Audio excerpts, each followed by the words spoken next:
Hello.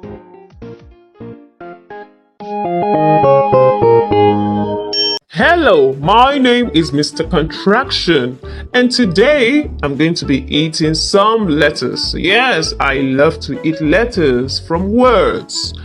And I have a very good friend, Apostrophe, that's this guy.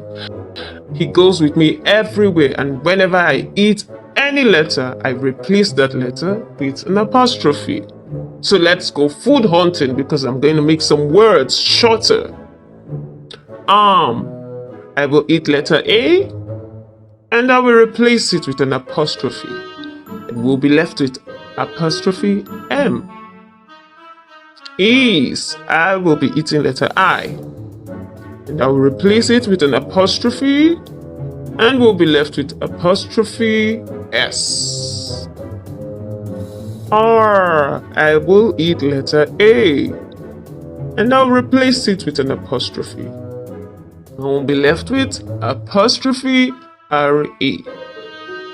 Have, I'm going to eat letter H and A. And I will replace them with an apostrophe. We will have apostrophe V-E. Had, I will eat letter H and A again. And I'll replace them with an apostrophe. And we'll be left with apostrophe D.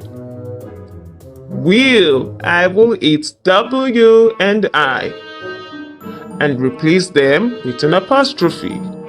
And we'll be left with apostrophe LL. Not, I will eat letter O and I will replace it with an apostrophe and we'll be left with N apostrophe T. I think I'm full. I've made some words shorter. I would love to see you next time, but before I go, just make sure you take care of yourself and try out my activities. And see you in my next class. Bye-bye.